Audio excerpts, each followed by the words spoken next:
Greetings and salutations, my fellow plebs. My name is Walker, and this is the Bitcoin Podcast. Today's episode is Bitcoin Talk, and I am joined by someone who talks about Bitcoin a lot. That is Natalie Brunell.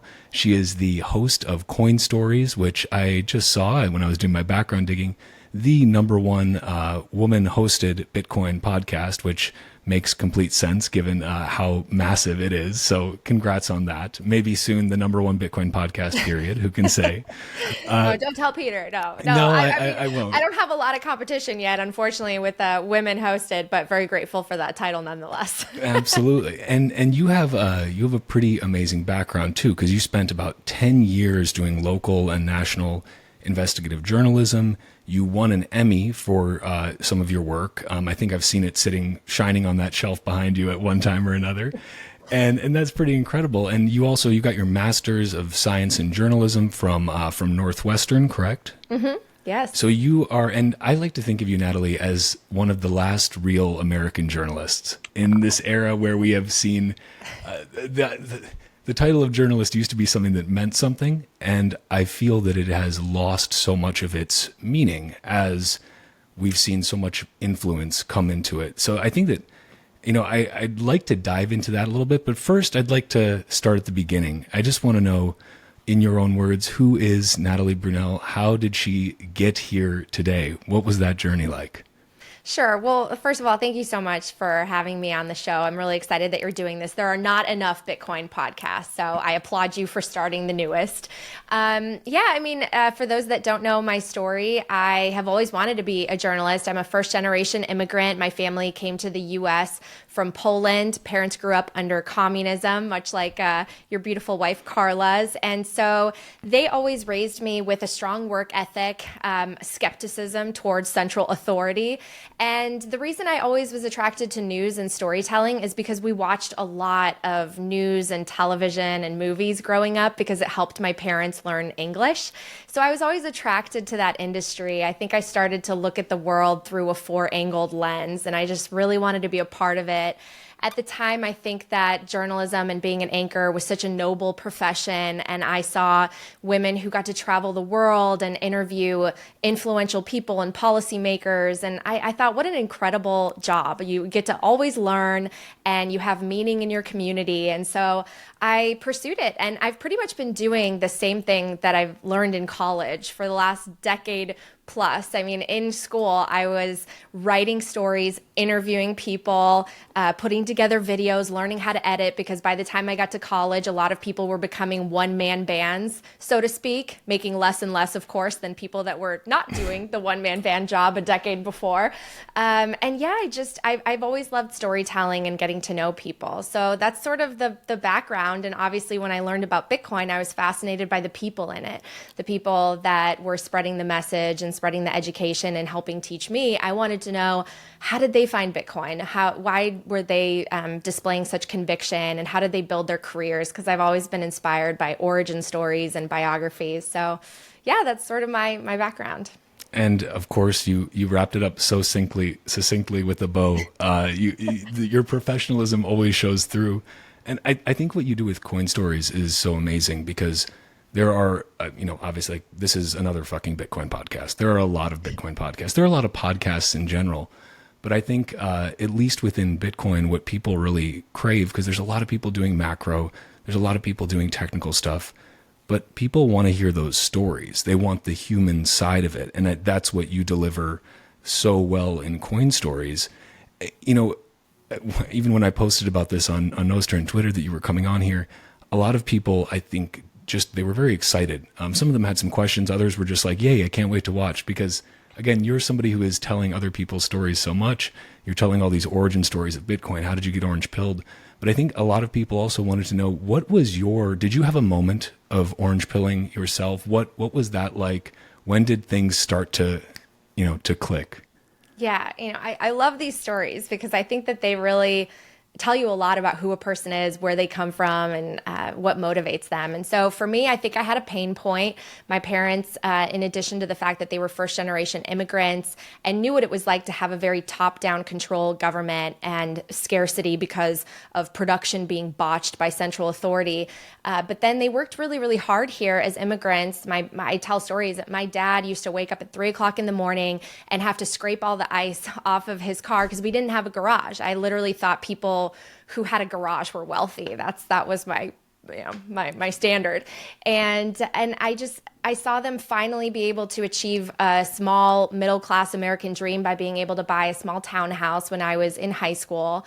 I lived in it for about 4 years, and then I went off to college, and then the great financial crisis hit, and they lost everything. They went under.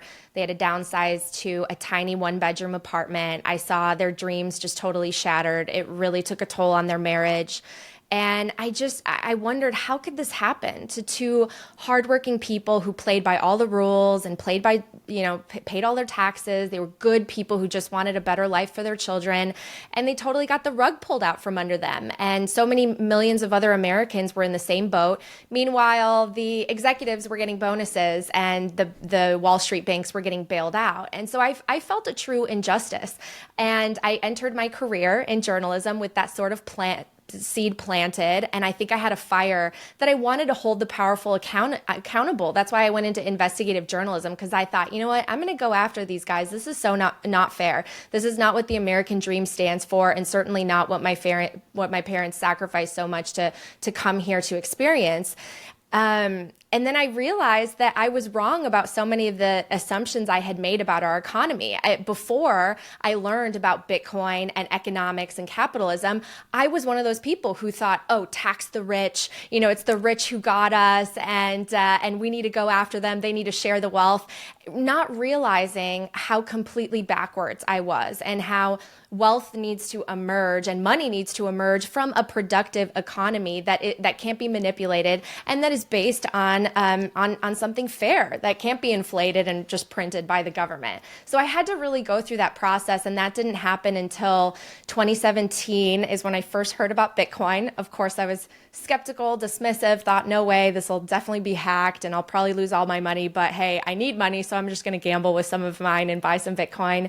And then the life-changing moment for me, truly life-changing, was reading the Bitcoin Standard, because a mentor of mine gave that to me a couple years after I started to invest in Bitcoin. And I literally had this aha moment where I sat back, my jaw was to the floor, and I thought, this is why my family experienced everything they did, why I'm reporting on all these people suffering from cost of living going up and not being able to make ends meet and not knowing what to do. I mean, this is literally what happened. Our money is broken, and here we have a potential solution. And then I just wanted to gobble up all this information about it and go down the rabbit hole. So it was transformative for me learning about Bitcoin, because it connected a lot of dots and allowed the seeds of what had been planted when I was very young to finally come to fruition.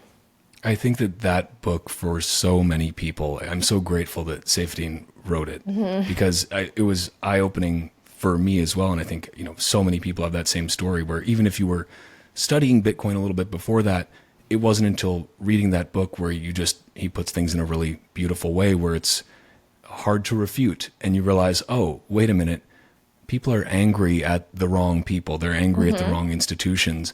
The things that they think are the problems, that they think are the causes, are actually just the symptoms. They're the symptoms of the underlying problem, which is the money is broken. And when money breaks, so breaks everything else. And I think that, at least for me, when I am either watching, I don't have cable TV, but when I do watch clips of it, on YouTube or whatever, usually they're yours, or maybe Sailor's on some mainstream outlet. Yeah, Sailor's way better. You're giving him a run for his money, though. But one of the frustrating things, I think, for me and for a lot of Bitcoiners, and I can imagine for you as somebody who actually knows how to be a real journalist, is that when you see reporting on these types of stories, you see reporting about inequality or about cost of living. The cost of living one is, a really obvious one, because they talk about, prices rising, and they talk about inflation, which they're really referring to just prices rising. as if it just comes out of nowhere. It's this boogeyman that appears because of Vladimir Putin or because of COVID. And of course, there are supply side things that have a huge impact, yes. But they never talk about the only thing that is really at the base, which is that they are just printing so much money. They're creating money out of nothing. And so I'm curious from your time in let's call it legacy media, because I think you look at your podcast, your YouTube channel, I think some of your YouTube videos get more views than a primetime TV slot these days. Because the mainstream is no longer the mainstream, it's the legacy. I think independent creators have become that mainstream. But how do you see the media landscape changing? Do you think that, and how do you see Bitcoin impacting that? Like, is there some greater truth that gets brought to legacy journalism because at a certain point, they can't lie anymore? Gosh, yeah, there's so much to unpack there. And I really saw my industry changing. And first, I didn't see it from the economic side. I just saw it on the technology side, right? Because I mentioned earlier that when I was watching the legacy anchors that I looked up to, they didn't also shoot their own video, edit it, go live by themselves.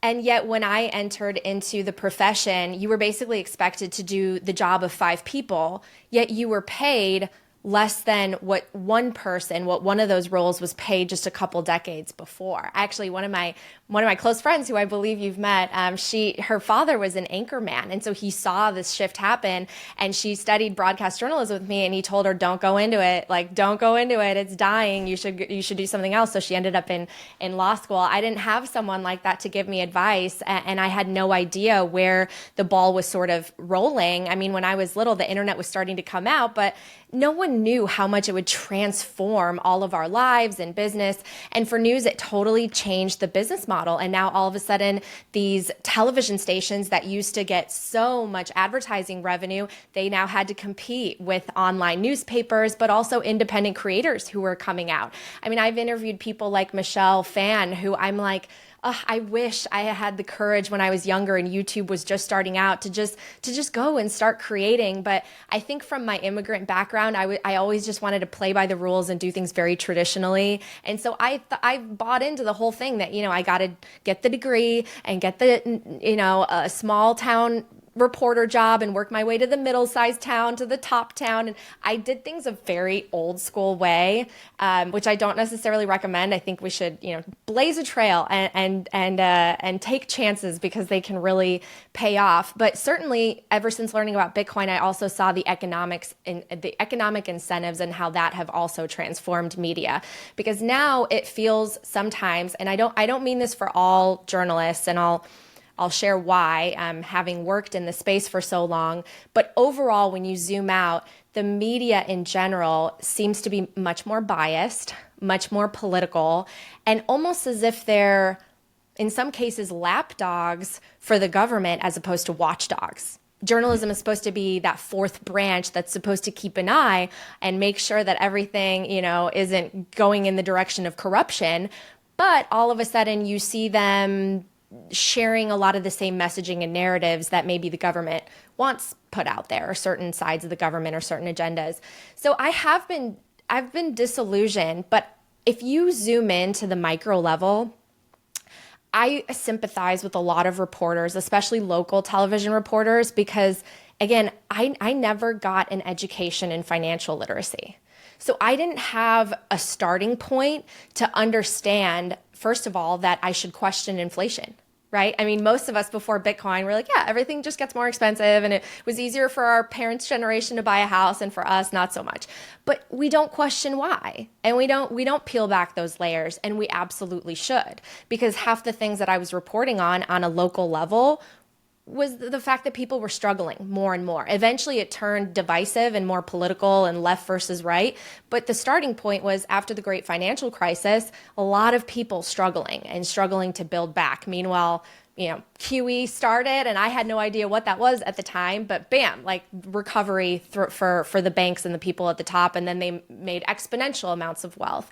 So I think it starts with education, because I think a lot of reporters were like me. They set out with very good intentions, like maybe a lot of people who go into politics do too, but the incentive system kind of alters that. Now there's a huge incentive in media to get the big interview, or to have the exclusive with maybe an elected official. And a lot of times you see reporters getting very cozy with certain political entities. And that's not right. We really should be watchdogs, and people should kind of be afraid if the investigative journalist is coming around, right? They shouldn't be super excited to see you because you're just going to do a fluff piece. They should be a little bit worried that you're going to scratch the surface on something. And so I know that's a long-winded answer, but the economic model has changed, the technological model has changed, and I'm just grateful that decentralized media in the form of podcasts and online platforms and social media has allowed me this opportunity to talk about Bitcoin. Because when I tried to do stories on Bitcoin, I was very limited. I could do one here or there, but instead I had to focus on a lot of these breaking news tragedies and disasters, which was very negative. And now I get to focus on something that is ultimately so positive and talks about how the world can become a better place if we fix the money. Well, that was a beautiful answer. And there's multiple things I want to put a pin in and come back to.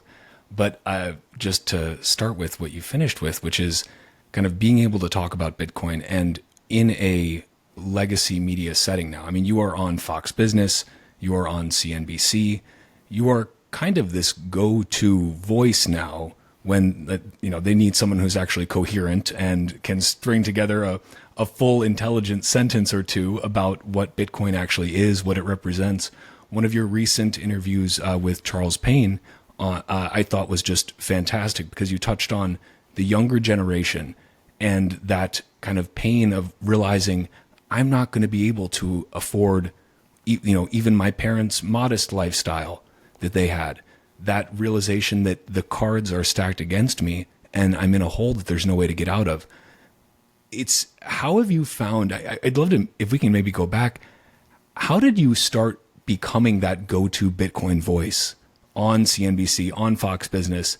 Because you've had innumerable appearances now. Each one of them is like this incredible little bit of Bitcoin wisdom. What was the first one of those shows that you went on to talk about Bitcoin? Gosh, I don't know when it started. It must have been late 2021. I left my job in October 2021, so it wasn't long after that. It's certainly when they don't need a legitimate CEO to come and talk about P&L, right? Because I don't have that background. But I've been really grateful for these opportunities, because I do hope to represent a side of this community that doesn't come from a super techie background, that doesn't come with the engineering degree and the finance degree, but was able to learn all of this, and who really genuinely believes in this technology, was able to get a grasp on it, to teach it at a 101 level, and who thinks that it can change our future. And that's sort of what I represent. And I think my background has helped in the sense that I used to have to work 8 or 9 hours a day to put on 90 seconds of television. It's one of the reasons why I love podcasts and wanted one, because so much of my experience throughout the day reporting would just get shrunk to a tiny little, couple sound bites and 10 seconds on the air introducing my story. I had to get very good at being concise and cutting stuff out and just doing quick hits. But you miss a lot, right? You miss the experience of getting the full story, of doing the full interview. So the one thing that I try to remember is that you only have a short amount of time to reach people. And what you ultimately want to do is they'll probably forget everything you said, but they may not forget how you made them feel. And one book that always stuck with me when I was in journalism school was a book called Aim for the Heart.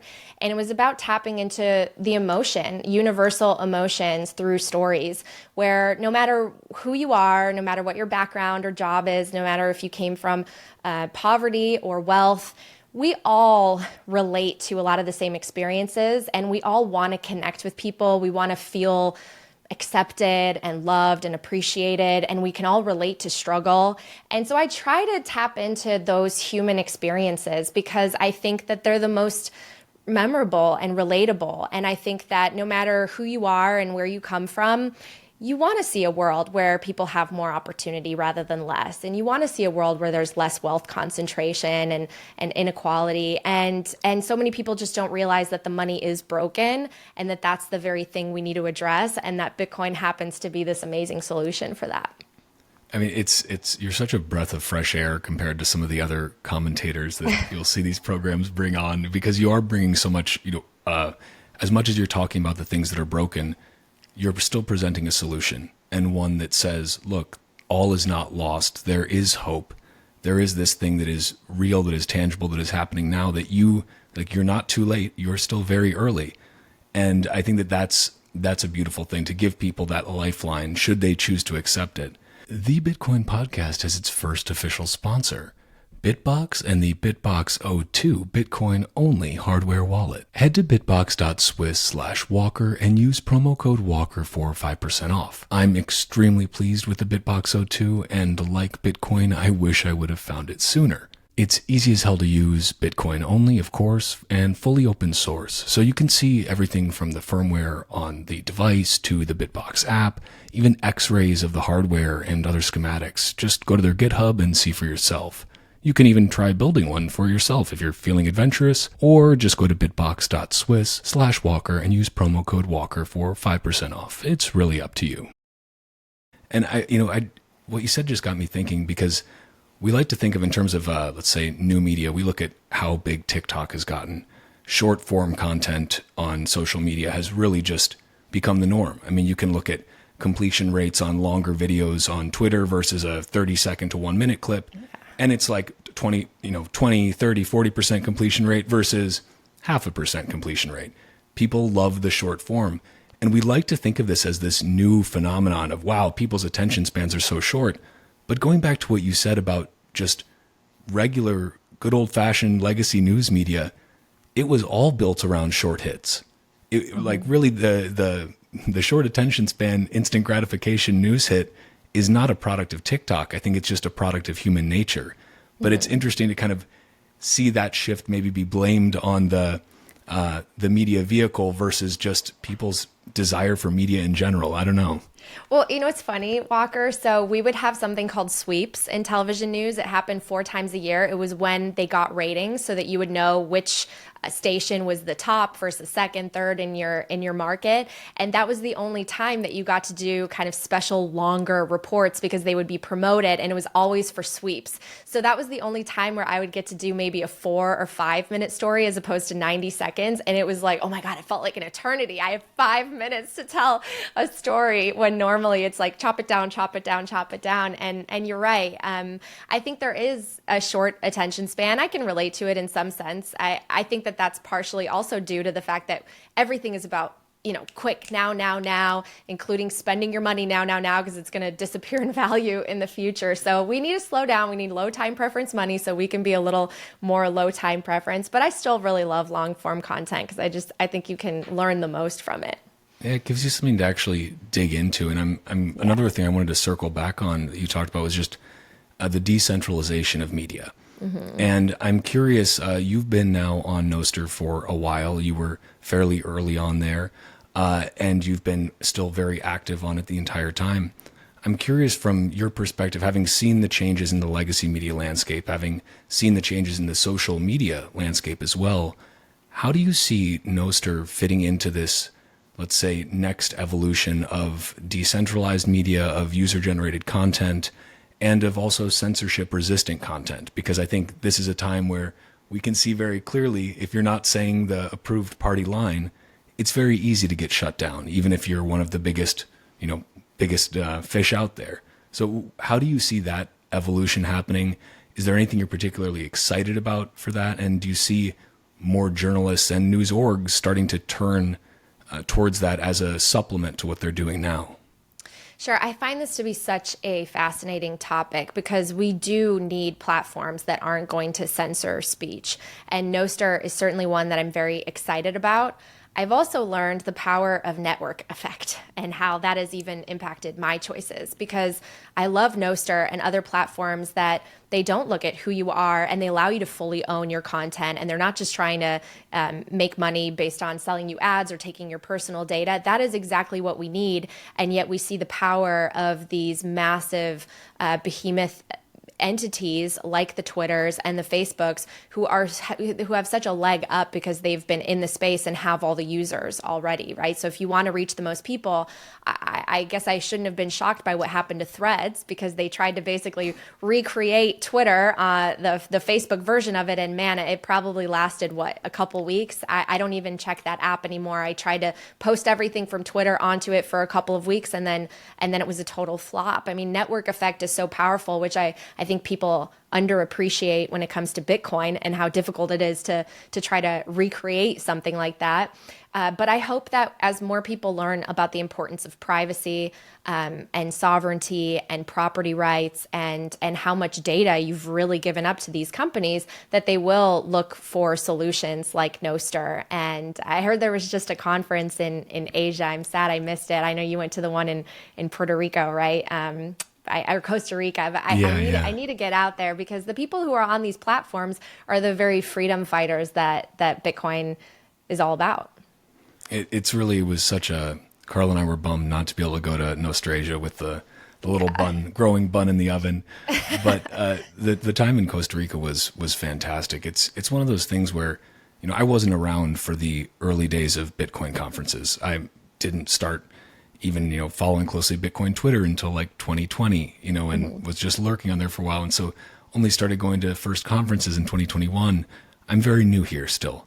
Wasn't around for those, the good old days. And now with Nostr, it's this feeling of you're at this conference, or unconference, as they called it. And, the organizers did such a great job. Alex McShane has been working really hard, and a number of others, to put these things on, but they have what I imagine some of those early Bitcoin conferences, that feeling where people are just there. It's a lot of devs, which is amazing. And you'll just see them on their computers. Like there was multiple times where somebody was giving a talk later in the afternoon and decided to just code something up in the morning to then present as part of their talk, like just actually building things in real time and building the tools that they want and taking user feedback in a real time manner, where you're not saying, okay, let me go in a very waterfall way here, and 6 months down the line we'll run a new release out the door and we'll see if people like it. We didn't actually ask them what they want, but it's people building in real time and out in the open, and I think that's really powerful. I think that also the idea, so much of our financial system and I think our media government interactions are so shrouded in mystery that people feel like they don't even know where to look to get the truth. And there's so much distrust of media these days. And I think with AI as well, now just exploding into every aspect of our lives, that creates even more distrust ultimately, because now you didn't know whether to believe the news organization to begin with. Now you don't even know if the thing that you're watching is actually what you think that you're watching. Right. So I'm curious how you see the, talking about technological shifts when you were getting into the business. How do you see this AI-driven shift affecting journalism, affecting news media in general? What do you think is there something that people aren't realizing as far as what it's going to do to news, or where do you see that? Sure. Well, I think it'll definitely be a double-edged sword. And I try to be a very positive thinker, because I don't want to sit there and surround myself with the negative thoughts of how bad things could get with technology or politics. I try to think of what good things can come of it. But certainly there are both exciting features as well as risks. On the one hand, something like ChatGPT, oh my gosh, I wish I had access to something like that when I was doing my reports, because you can do research very, very quickly and you have access to all of this information to help you put together stories. On the other hand, you also don't want to get lazy, right? You don't want basically a computer to write your questions for you. I think that it's really important to develop critical thinking skills. And sometimes with AI, it makes me worry that people don't. But ultimately for the industry, I do think that jobs will be going away, because if you could create essentially a very lifelike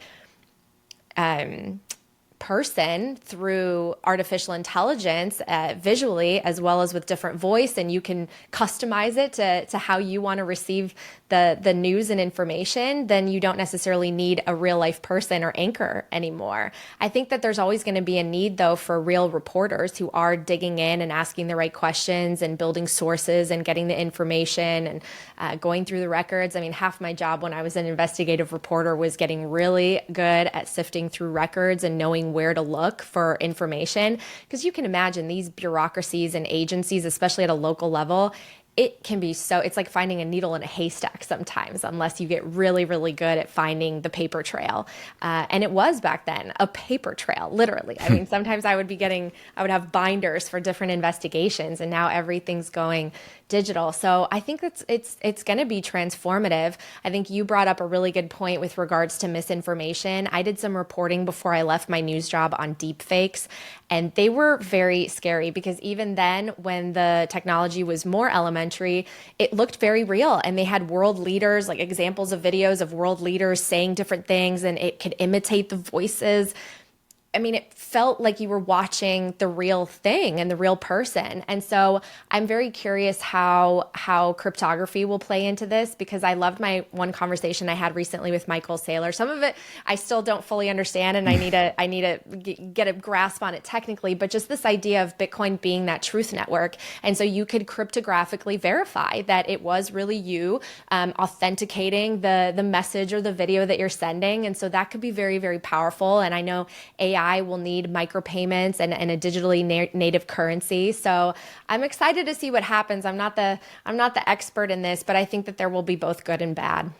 I think it's also something that, at least in my opinion, will have perhaps a much more negative impact on existing institutions. Mm-hmm. It's because, okay, like you said, you can, if you're Fox, you can create a news anchor that is tailored to each individual viewer, that is giving them exactly what they want to read, those pretty generic sound bites that they may have.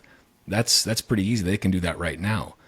Where I think this is where actually independent creators have so much more power and will have more power, because people are, for instance, listening to or watching Coin Stories not because of just the people you're having on. They're listening because of you, because they have trust in you as somebody who they know is going to help tell a good story, to do it truthfully, to do it with integrity.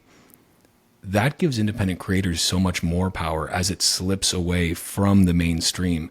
And so I think it also, as you said, like with ChatGPT or any of these other tools, even AI translation tools, it gives independent creators so much more ability to reach a larger audience, which is a beautiful thing. And again, that one man or one woman band becomes a lot more powerful, and can be its own, mini organization of one. And I think that's where I'm really hopeful. It's giving so many more tools. The cost of these tools is going to continually decrease, as right now some of them are fairly expensive, but like Jeff Booth would say, it's all going to trend towards the marginal cost of production. It's going to get cheaper. It's going to get more accessible. And I think that that's a really democratizing tool, and something that I'm at least very excited about. I want to shift gears a little bit, because again, there's multiple things you mentioned earlier that are still spinning in my head. But you were talking about the political landscape and just kind of things that people focus on in the media. It's always, our media has become so partisan, where that Fox is going to give give the Democrats a hard time and be easier on the Republicans. And the opposite is true of CNN, MSNBC, et cetera. Mm-hmm. We've become so hyper focused on blaming, finding the scapegoat on the other side, as long as it's not us, that we've kind of lost the plot of truth itself. And speaking of politicians also, you talked to RFK Jr. On a Twitter space a couple months ago now, and I saw that you just posted you interviewed Vivek as well. Mm-hmm. So you've got people on both sides of the aisle. I'm curious how you see this next election cycle, given that we have now multiple presidential candidates who are not just making offhand comments about Bitcoin, but really seeming to have done a lot of work to understand it at a deeper level. Now, they're trying to get your votes, granted, they're trying to get your donation dollars, sure. But is this something that gives you are you excited about this? Do you think this is going to be kind of a this time is different election cycle in terms of where the Overton window is? Well, I certainly think the next year is going to be an interesting one. And I find it very inspiring and exciting that multiple candidates are calling out Bitcoin by name and saying they will support the ability to accumulate it and self-custody it and transfer it. So that is really, that's really hopeful for me. The truth is, I try to stay away from politics as much as I can because we've gotten so divisive. I remember a time before I entered into my news career when I just didn't know how someone voted one way or another. It wasn't like that person's identity was wrapped up in whether it was left or right, red or blue. And what makes me sad is that we're at a point where some people can't even have a conversation anymore. It has destroyed relationships and made for awkward family dinners and all of that. And I just can't believe that in America, in a place where there's supposed to be healthy debate and we do have the freedom to express our views, which a lot of people around the world don't, that it would come to something like that and that you would be totally defined by the person you vote for. And I agree with some of my guests who have said that we should not have a political savior. There isn't one person that's just going to come in like a knight in shining armor and save the day, because our problems are so deeply rooted, and they're rooted ultimately in how our money's broken. So I get inspired when the candidates talk about wanting to protect our property rights and the vision of Bitcoin and the freedom of that technology. But at the same time, I just think that the system is so broken and the incentives turn even people who have great intentions into just cogs in a big wheel that just keeps rolling over people ultimately. So I want to be hopeful, but I just think that there does need to be a change. There needs to be this. That's why I'm so glad that Bitcoin is this parallel system that you can opt into very peacefully. And it's like a peaceful revolution and a peaceful protest.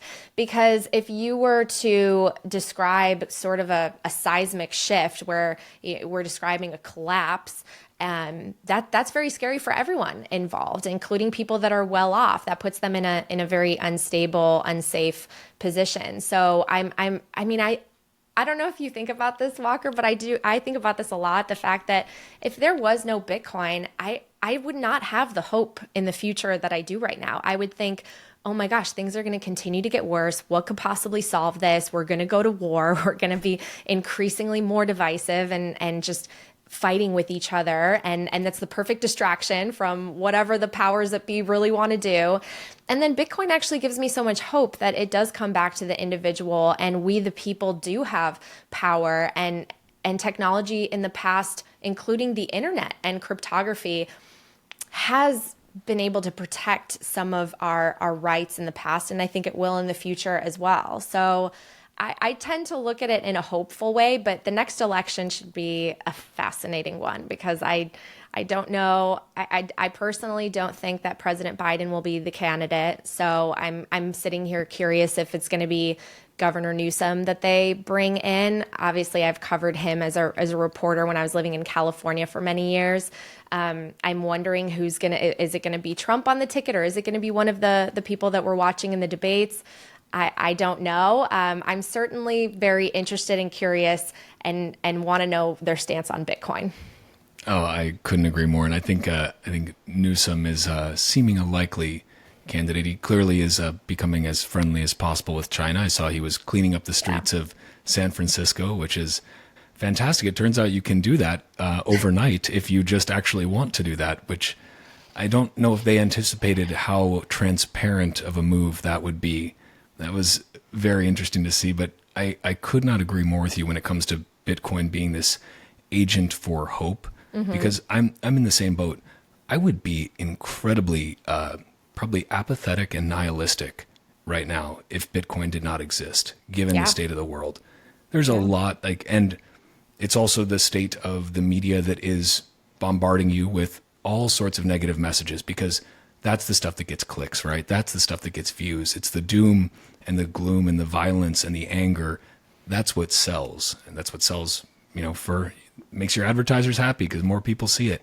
And I'm so grateful that I have this not only thing that gives me hope, which is Bitcoin, and all the people like yourself that I have had the pleasure of meeting through it, but it also gives you this new lens or this mirror to hold up to the world and to say, it allows you to kind of cut through so much of that bullshit, because you start to realize, okay, if they were lying about the money, what else are they lying about? Like, that's like the original sin, the fundamental lie is the one that they tell us about the money and how it works and how it should work. And so if they're lying about that, it's kind of like it gets rid of the Gell-Mann amnesia for you, where you're reading a newspaper article about, if you still read a newspaper, but please don't, it's terrible for the environment. But you're reading a newspaper article and you read a topic about something that you know a lot about, and you realize that, wow, they got this completely wrong. This is full of crap. This is not accurate. But then you flip the page to something you're not as knowledgeable on, and you say, this person here, they know what they're talking about. I'm not an expert on this. Not that Bitcoin makes you an expert on everything, though I'm certainly sure that some people may think so. But it does make you, I think, a little bit more critical, a little bit more quizzical, and it just makes you ask more questions.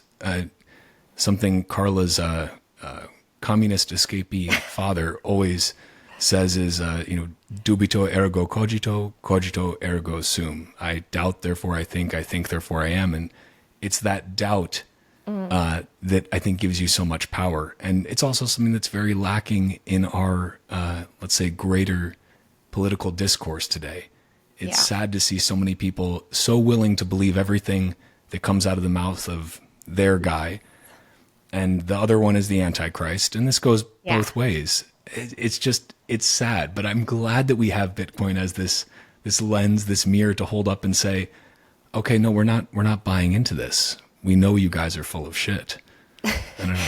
You know what's so funny about that? I think it must come from sort of that communist upbringing that both my parents and Carla's parents had. But growing up, I remember culturally how different I felt from my peers, because I obviously always wanted to fit in, and I always felt so different because my parents were Polish and spoke Polish and had accents, and I was trying to assimilate into a culture that was very, very different. And one thing that I would always notice is how paranoid and skeptical my mom was. And they would say something on TV, or something would be approved by whatever the government body was, the USDA. We had certain nutritional guides, and my mom would say the exact opposite. And she'd be like, nope, you're not having anything that's fat free. Nope. Oh, this is a lie. This is a scam. You can't take that medicine. And at the time, I remember thinking, oh my gosh, my mom is, I don't know how to open up her mind to all this. She's a conspiracy theorist. Like, she's not following science. I just don't understand. This is so hard. Why? And now I grow up and I'm like, wow, my mom was so based. She knew everything. And all these things later would come around, and it was like, yeah, this diet you shouldn't have followed, and this drug you shouldn't have taken, and all of that. And I'm like, Mom, how did you know? And she's like, common sense. I think for myself, So, and I really appreciate that now. I didn't appreciate it when I was young, but my mom never took anything at face value. She always wanted to dig in and wait a second and evaluate. And she really she was the real journalist. She inspired me to question things and to not just believe whatever line I'm being told, because a lot of journalism, unfortunately, especially today, is just PR. It's PR. Yeah. You just have to figure out who it's PR for. And so I'm very grateful for that, because now as an adult, there are things that I know my friends sometimes regret or things that they did, and my mom kept me away from all of that, and so I'm very grateful. It's funny. I have had this almost exact conversation with Carla before, where she's like, "Man, I thought my mom was crazy," and the older you get, it's like you realize, oh no, they were just very based, and they'd literally seen this movie before, like they had seen how this played out, and made their lives extremely difficult, but then also gave them an advantage when it came to seeing through the bullshit when they got to America. Mm-hmm. And it's a powerful thing. One of your, I think it might be maybe your most watched series on YouTube, your conversations with Whitney Webb, Oh, yeah. which are like, they really blew up, clearly got far outside of the Bitcoin echo chamber. Like those were conversations that did not have an echo chamber. And you all touched on just so many of these things, like but the really dark side of some of that, let's say, seeing through the bullshit, like that is getting down into the so many deeper levels than most people think in terms of corruption, the security state. You guys talked about CBDCs as well, kind of that dystopian totalitarian future they're trying to usher in under the guise of convenience and everything else. I'm curious, what you think about those conversations resonated with, that got outside the echo chamber, really, because obviously you're still a Bitcoin podcast, you're a Bitcoin show, but those interviews really, really blew up. And I think they clearly struck a chord with people. And we need more of that within the Bitcoin creation space, I think, because that's how you get that message out to other people. So I'd love to know kind of what was your takeaway after seeing the amazing response to those, after talking with Whitney, I think 3 times, right? Having her on the show. Yeah. I mean, they were incredible discussions, and I'd love to just hear like how that has shaped kind of some of your thoughts going forward. Yeah, I hope to have her on again soon. She is such a truth warrior and a real investigative journalist who puts her I think, career, name, life potentially on the line, because she's calling out the most powerful people, and she really does her homework. I've always respected and admired people who go the length that you need to go in order to really understand something and follow the paper trail. So if you read her books, because I read One Nation Under Blackmail, which is it's 2 books that make up the full series, and it's so in the weeds. It's like an encyclopedia that connects every single person through their companies and shell LLCs and organizations. And it's really astonishing, the picture that it paints. It's definitely not a rosy one. It's one where there is darkness and there is corruption, and there are powerful people who want to maintain their grip and over others and their power. And the most important thing is just, if you're aware of it, then you can take the steps to really protect yourself as best you can. We can't do everything. It's hard to make yourself just disappear online, right? As much as many of us Bitcoiners would probably like to do. But you can take steps, and you can be aware, and you can question things around you more, and you can take steps to have your information be a little bit more private. And I think that's ultimately the big takeaway, because you can get into the weeds on any of the people that she talks about, whether it's the Epstein case or any of the bankers or CBDCs or the WEF. You can go down a lot of different rabbit holes, but I think when you zoom out, it's just this idea that if we allow ourselves to just be coerced into giving away our rights and our sovereignty and our power and our finances, then a lot of very scary things can happen, and we can sleepwalk into totalitarianism, and we want to avoid that at all costs. And in order to avoid that, you need to become aware, you need to educate yourself. And so I think that those conversations are very, very important.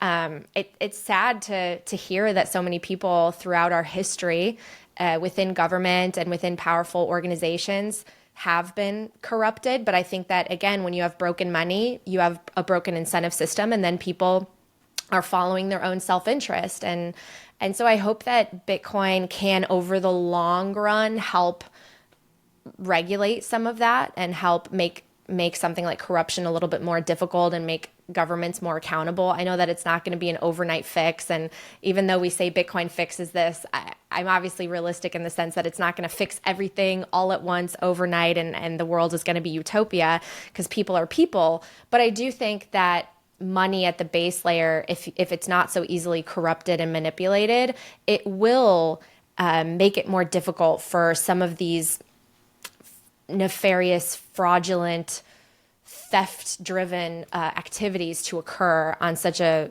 huge level.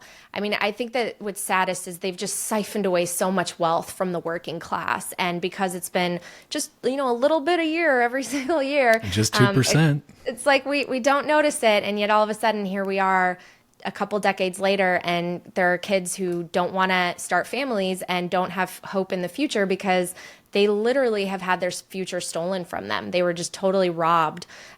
Before they were even born, they were robbed. And I think that's really sad because the future depends on young people having hope and starting businesses and innovating and having families. And so I hope that fixing our money will help fix some of those problems, but we've certainly got a lot of problems.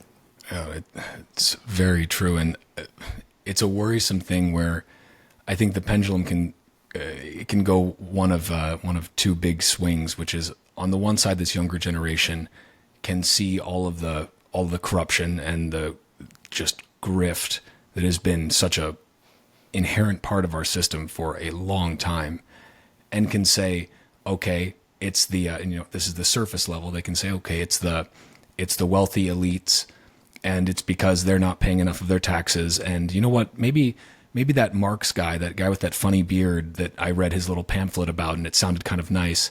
Maybe he had some good ideas, and communism actually is the answer, and we'll all just be artists after communism comes, which I always just find to be this hilariously ignorant statement, because as your parents and Carla's parents know all too well, wasn't a huge art boom during communism. That wasn't exactly how it worked out in practice. But then the other side that pendulum can swing, instead of these kids saying, okay, let's go this more socialistic, communistic, totalitarian route, is okay. And this is what I hope. Maybe they go a little bit more towards the deeper route and say, things are broken not just at this surface. I'm not going to just look at the results. I want to look at what's the cause.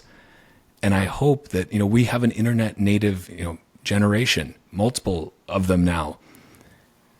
They are in a better position to grok Bitcoin, at least as magic internet money, than anyone who's older than them. They're positioned for it. They just need to see the right message, hopefully not get sucked into the grift of shitcoinery, which is very alluring because they think, again, low, or high time preference. They're thinking, I need to get rich quick. I'm in such a hole. I've got these student loans. I've got everything else. I need to make a quick buck and turn it around. I do have hope, though, that enough of the kids are all right and are starting to look deeper, that we do have some opportunity and the potential for a lot of prosperity ahead of us if people pay attention. But that's hard in this day and age, sadly. For sure. But I do have hope. I mean, Bitcoin does give me hope in realigning some of this and inspiring people, and also just amending some of our value systems that have gone awry. Because with all of this too, I think we've thrust away incentives from having families, and from certain things that I think just represent character and integrity. I mean, right now, I think one of the saddest things is seeing young people who just want to, go on OnlyFans as opposed to getting a skill, because potentially being an OnlyFans model makes you more than being a neurosurgeon. And so, like, what is that about, right? So I think that we really need to take a hard look at some of these things, and I'm inspired by people who are in this space, who are working every single day to help get the information out so that people feel empowered. Because I think that at the end of it, kind of what I said on the show last time I was on Fox Business, people have lost a sense of hope that anything will get better. And when you don't have hope and the pressure keeps just pushing down on you, and you need every single person in the family to provide and to try to help make ends meet, you start to feel like, you know what, whatever, value system, it all turns into short-term thinking.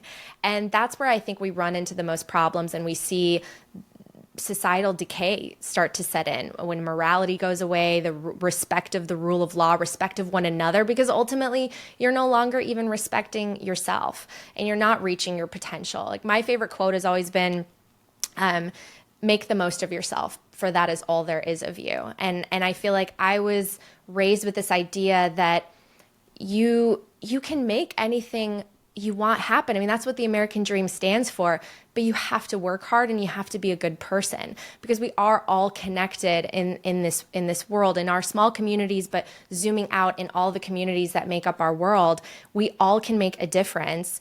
Anyone can come up with the next idea that revolutionizes an industry or changes the world. I mean, anyone is capable of amazing things, but we all have to kind of get along.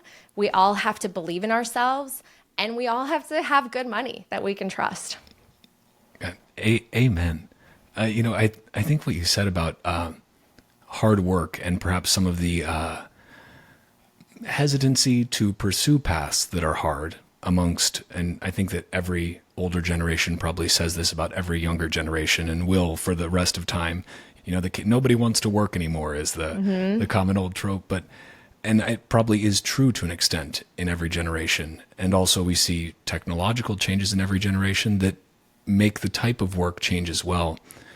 But I hope that we do in general get back to a place where success is admired, not because of the end result of the success, but because of the hard work that went into it. Because I think it is very easy now in this heavily social media controlled atmosphere that we have. People are looking on Instagram and on TikTok at these, or maybe Facebook. Are people still using it? I'm not sure. But they look at these, perfectly manicured and put together little lives that they believe that other people have. And they're looking at the fancy watches and the fancy cars or whatever it may be. And, there's become this weird thing of, you can get rich quick and easy. And I'm going to sell you how many courses I see that it's like, let me show you how to make $50,000 a week online, drop shipping, or doing some other ridiculous thing. And people don't want to work for the success anymore. They just want the end result. They don't want, I guess they didn't learn the whole saying, it's not about the destination, it's about the journey. But I think that in a very beautiful way, Bitcoin, the fact that Bitcoin itself is proof of work, I know it's caused me personally to think a lot more about what is my proof of work? What is the effort that I'm putting in? What is the time, the energy? What is the value I'm creating? Because I don't want to create things that are of little value that somehow make me a lot of money. That just doesn't, I don't think that feels good. That's not satisfying. That's not fulfilling. Yep. And at the end of the day, you see with all the instances of mental illness, of depression, people clearly are at a loss for meaning in their lives. Yes. And I don't know, I think we'll see in this AI transition, we're going to see a lot more people going back to technical schools, to apprenticeships, to real, what you'd call blue collar work that is now making you a lot of money, because for so many years we said everybody needs to go to college. Everybody needs to get a degree. Everybody's got your underwater basket weaving degree that cost you $200,000 and you're going to be in debt for the rest of your life. People are starting to realize that was a little bit of a scam. And a lot of degrees are very, very useful. But I think that we're going to see a transition back to people saying, you know what, I'm going to go learn how to be a plumber, and I'm going to do this 2-year apprenticeship without any debt. And I'm going to come out making a lot of money, because it's a dirty job, but someone's got to do it, and they're going to pay you very well to do that job. So that, I think we'll see that. Also on the OnlyFans note, I have to imagine that taking a Jeff Booth point of view here with, everything trending towards the marginal cost of production, AI is going to make that industry basically obsolete, because the marginal cost of producing that sort of content, let's say, is going to trend to basically zero. And so the marginal cost to consume it is going to be basically zero. And I don't think it's going to be, I think there is still room for neurosurgeons, at least for the time being, I hope anyway. Yeah. And it's funny. I know that we see him as sort of our antagonist in the space, but I highly recommend that people read Peter Schiff's book, The Real Crash, because he talks about why the cost of college is so high and how government incentives have created a lot of moral hazards there that have ballooned the cost of education so that, yes, your gender studies degree is like $250,000 and it's very hard to pay off. I really recommend people read that because it's very, very good. I know that he comes to a different solution. I think he'll eventually see Bitcoin, but it's very poignant. I'm gonna have to check that out because he's at least a good sport about it. Like, he takes a lot of flack. I mean, to be fair, he says things that are worthy of taking that flack. But I sometimes I just wonder, like, is it all just an act? Like, is he just a very good actor? He's got his nice little stack of Bitcoin sitting on the side, and he's just trying to do what the rest of us are, which is keep the price low to stack more. So he's throwing the FUD out there. He's actually, maybe he's helping us more than we realize. I think that he knows that the second he decides to say, all right, guys, you were right, I'm a Bitcoiner now, that we will open our arms and welcome him into Bitcoin. I think, I mean, gosh, I'd love to see him talk at a Bitcoin conference. Now that would be fantastic. I would be great. Absolutely love to see that. We love the turnarounds. There's been so many, exactly. Like, lots of great ones. It's I was going to say rags to riches, but it's a gold to bits story. Yeah. It's never too late. We're all later than someone to Bitcoin, but we're all early. Well said. And Peter, if you're listening to this, maybe you can come to a Bitcoin conference sometime. You will be well received. I can guarantee it. Well, Natalie, I want to be conscious of your time here because it is scarce, like Bitcoin. But I'm wondering, is there anywhere you want to point people in terms of something you're working on right now? I know your Vivek interview is coming out on the 16th. I think that's, again, going to reach outside the echo chamber. Can you give us any teasers about that? I don't want to spoil anything. Was there any takeaway from it where you were like, okay, wow, people need to see this? Yeah, sure. It was a fascinating conversation, and I really tried to focus it more on his economic views and policies, including his stance on Bitcoin, of course, less of the political stuff. We didn't talk about the GOP debate and all of that. So really, I just wanted to hear how he plans to rebuild the American dream. That's really important to him. His parents are immigrants, just like mine. And so, we talked a lot about that and Bitcoin, and I hope people check it out. I hope people subscribe to the podcast in the coming months. I'm going to have more 101 educational content out there because I think it's going to be needed as we hit the next wave of adoption, which will probably come as we witness the halving and maybe these spot Bitcoin ETF approvals. I feel like no matter what happens in the bigger economy, the next year is going to be big and important for Bitcoin. So we want to get people educated so that they understand it and go down the rabbit hole. I could not agree more. Do you have some upcoming mainstream legacy media appearances as well? Because the boomers watching Fox and CNBC, they need Bitcoin as well, even if they don't necessarily know it yet. But I have to imagine a lot have been orange pilled through your efforts. Do you have some more lined up, or is it an as needed basis with you? Yeah, I never know when it's going to happen. A lot of times it's generally because there's some headline related to Bitcoin. So hopefully that'll happen some more. And maybe someday it'll be a more regular fixture hearing Bitcoin on these mainstream channels. I hope so. And the last question I have for you, besides Peter Schiff's book, is there anything else you'd recommend that you're reading right now or that you are planning to dive into that you are excited about? The most recent book I read was actually Capitalist Punishment, which is by Vivek Ramaswamy. And he talks about how Wall Street firms have sort of seized the American economy and how that's led to more and more wealth concentration. And that was a really interesting book. So I recommend that for those curious.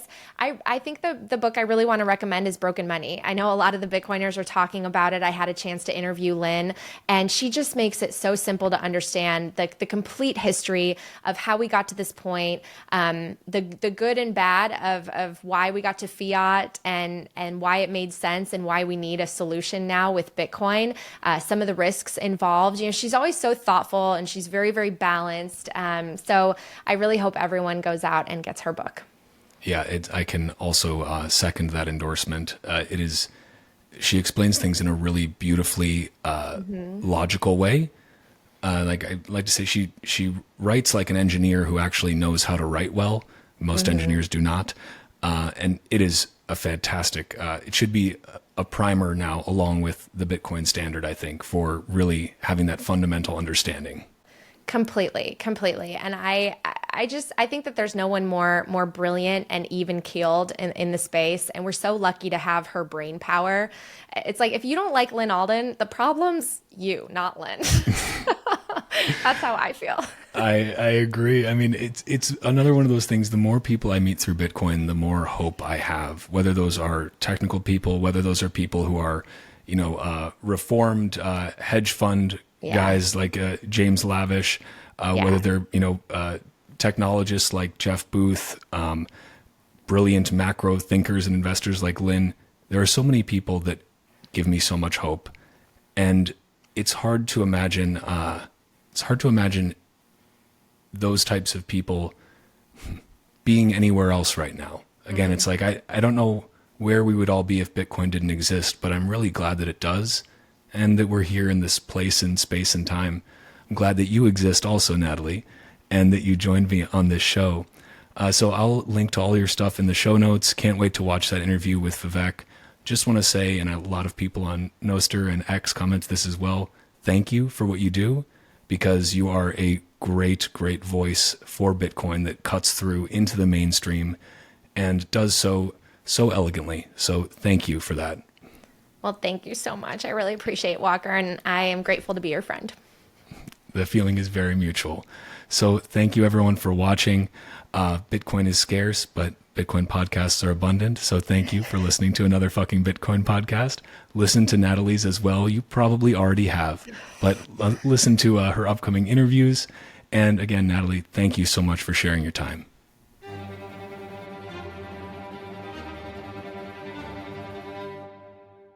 And that's a wrap on this Bitcoin Talk episode of the Bitcoin Podcast. If you are a Bitcoin-only company interested in sponsoring another fucking Bitcoin podcast, head to bitcoinpodcast.net or hit me up on social media. On Nostr, head to primal.net/Walker. And on Twitter, search for @WalkerAmerica or @TitcoinPodcast. You can also watch the video version of this show on X or on YouTube by going to youtube.com/@WalkerAmerica or Rumble by searching for @WalkerAmerica. Bitcoin is scarce. There will only ever be 21 million, but Bitcoin podcasts are abundant. So thank you for spending your scarce time to listen to another fucking Bitcoin podcast. Until next time, stay free.